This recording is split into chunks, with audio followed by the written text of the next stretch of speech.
Всем привет, с вами Анатолий. Печь дымохода, это все ко мне. Знаю, зачем ты смотришь этот ролик, ты интересуешься а, каминчиком, статика, квинта. Обзоры на нее есть, на эту печку, но все они сделаны из магазина. Сегодня будет обзор реальный, будем поджигать, да прямо сейчас подожжем. Для этого откроем, возьмем зажигалку, приоткроем зольник и подожжем. Ну, я думаю, в сегодняшнем ролике ты узнаешь реальный отзыв владельца, что жрет, сколько прет, как отапливает, холодно, тепло ли, стоит брать, не стоит брать. Все в сегодняшнем ролике. Ну и первая особенность — это фронтальная загрузка, то есть дрова, которые ставятся вот так. Вторая особенность — это то, что везде кругом стекла. Когда свет выключен, ночь, все красиво горит. Ну и вот владелец. С ним мы поговорим. Я буду задавать вопросы, а ты будешь отвечать. Ну, первый вопрос. Сколько здесь кубических метров? Что она отапливает? Дачный домик обычный, где-то 55 кубов, 2 этажа, первый, второй этаж. Значит, что касаемо первого этажа, это буквально поджег 15 минут, температура сразу с 15 до 25 поднимается. Если нужно второй этаж, то буквально полчаса и весь дом. Комфортная температура, когда на улице там 8-7 градусов, то здесь вот буквально так она отапливает. Сколько по времени ты владеешь этой печью? Ну вот эту печь мне подарили на день рождения, на юбилей. Ого. Да. И смонтировали мы ее в мае. Сейчас у нас сентябрь. То есть все лето, когда было тепло, а также весна, немножко осени, ты ее пользовался. Ну да. У нее есть варочная поверхность. Вот она. Пользовался когда-нибудь, там чайник какой-нибудь. Я, конечно, понимаю, что здесь красиво, но так ради интереса. Пытался что-нибудь вскипятить, там яичницу сделать или еще что-нибудь такое? Нет, пока нет, просто руки не дошли, наверное. На огороде работы много. То есть просто используешь как отопительный прибор и посмотреть на пламя. Да, конечно. Вечером, когда здесь все работы закончены, посидеть, поговорить. Очень даже приятно с такой печкой. Чисто семейная печь такая. Да. А соседи видели? Да, видели, ходят облизываются. Но они не знают истинной печи этой. Вот вы меня спросили бы, доволен я или недоволен ей. Так, давай попробую спросить. Ты доволен печью или недоволен? Ну вот, я вам скажу, как есть.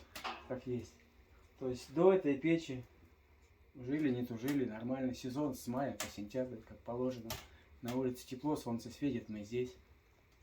Как только привезли и начали монтировать, и выясняется в том, что это все дом не годится. Мне пришлось все ободрать до кирпичей. Затем дополнительный утеплитель сделать, обшивку новую сделать и так далее. И все это дело мне обошлось дополнительно в 300 тысяч рублей. Вот теперь считайте, доволен я ей или недоволен. Но то, что с такой печью оставлять старый дом, старые стены, это был непорядок. Вот поэтому сейчас друзья, которые мне подарили, они при встрече всегда шутят. Подарили печку за 30-35 тысяч и опустили товарища на 300 с ремонтом. Ну, в общем, печь интерьерная. Красивая печь, красивый интерьер. Красивая, да. Вот.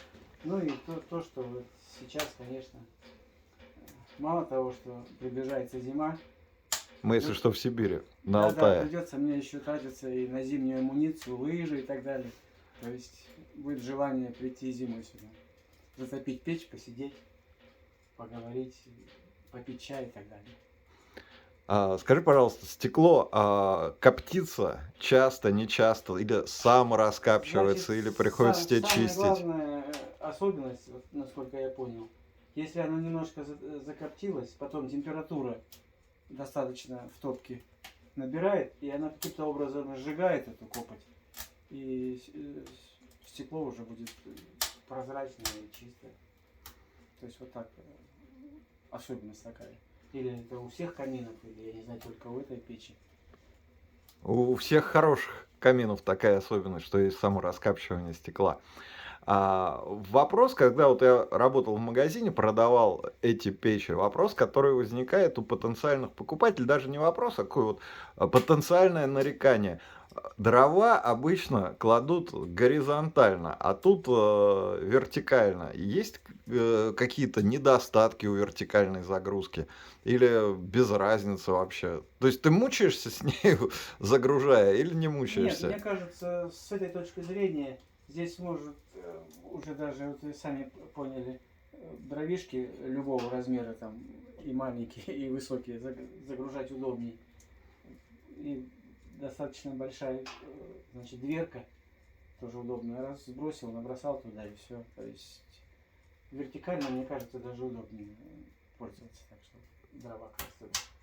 То есть никаких проблем в плане дров, там удобности, неудобности не ощущаешь? Нет, мне кажется, что это даже дополнительное такое благоприятное условие, что можно забрасывать в любом плане, и горизонтально, и вертикально ставить. Пробовал ли ты из этого камина сделать печь длительного горения? То есть закрыв зольный ящик на максимум и посмотреть, как долго она будет на одной закладке дров тлеть?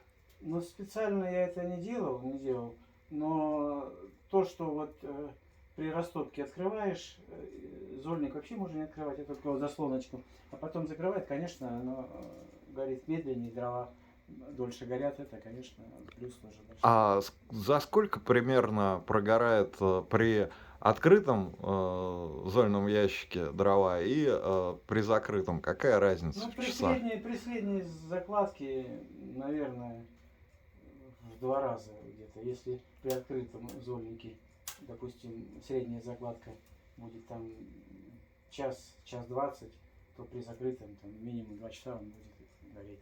Ну, при небольшой вот такой вот Да, закладке. да, То есть при никогда ты... закладке. А ты пытался запихнуть вот максимум туда дров, чтобы влезло, или так не Нет, делал? тут придется все окна открывать, двери настежь и так далее, потому что очень жарко. Еще не пытался. Может быть, зимой.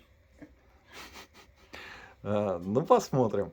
Что тебе, может, есть что добавить? Может, что-то от себя? Потому что я-то уже все вопросы задал, которые мне обычно задают покупатели. Да нет, все в порядке. Очередное спасибо друзьям за такой подарок. И всё. Ну, а теперь давайте я немножко еще покажу, расскажу вам всякие интересные особенности. Значит, первое, как вы видите, краска АУ, ага, нигде не облезла, все нормально, краска держится крепко. Это сталь. Сталь нигде не покоребила, не покорежила, то есть все вот как было задумано конструктором быть и иметь формы те, которые имеет, те формы имеет. Дымоход здесь узнаю, вот по этой вот штучке. Это дымоход ТМФ, проходной узел. Ну, здесь с точки зрения пожарной безопасности все нормально сделано. Ну, все это дело демонтировали, монтировали специалисты. Угол сделан чрезвычайно красиво. Ну, мне нравится, прям вот в интерьер она вписывается отличнейшим образом. Печка. Прям красота, красотка. Где-то уже, вот по-честному показываю, начинается процесс, как это называется, закапчивание стекла. И можем даже посмотреть, где. Там, где лежит деревяшечка прислоненная, там начинается копоть. Это стандартно, это нормально. Если мы подложим чуть-чуть больше дров, то будет огонь более яркий, это все будет раскапчиваться. Дверь совершенно не закопчена, потому что дрова лежат достаточно далеко от двери. Можно перевести печь вот так вот такой вот режим, дровосберегающий, и, как вы видите, пламя начинает менее интенсивно гореть, окисливать дрова. Так, можем открыть насквозь, так, и подложить еще немножко дров. Дрова вот тут обычные. Для этого возьмемся за ручку. Как вы видите, я ее держу спокойно.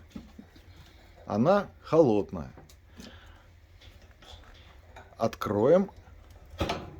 Чуть-чуть приоткроем, чтобы не было дымления на всякий случай сверху. Так. Здесь есть система антизакапчивания стекла.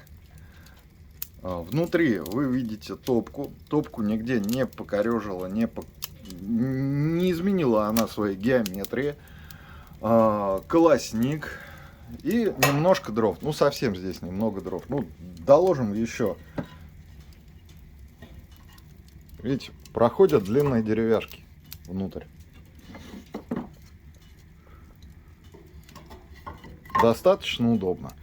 Посмотрим вверх, как устроен отбой пламени. Вот все красиво, все как водится. И вы видите то, что дымления внутрь помещения нету. Стекло здесь большое, узкое, посажено на точке по той причине, что оно не широкое. Точки здесь много. Раз, два, 3, 4, 5, 6 штук. Герметичный шнур. Ну, можно, я думаю, прикрыть. Вот. Хорошо пошло. Так, посмотрим, что здесь. Вот здесь подача воздуха. Зольный ящик. Ух ты, как прямо сосет воздух прям туда. Класс. И, кстати, этот зольный ящик является совком. То есть, видите, он прям подхватывает упавшие угли. И можно выбросить на грядочку. Подача воздуха осуществляется путем регулировки заслонки. Дальше воздух идет частью вот в эти щели, частью вот в эти щели. То есть распределенная подача воздуха. Ну и вот сейчас выключу софита и посмотрим, как это в реале все работает.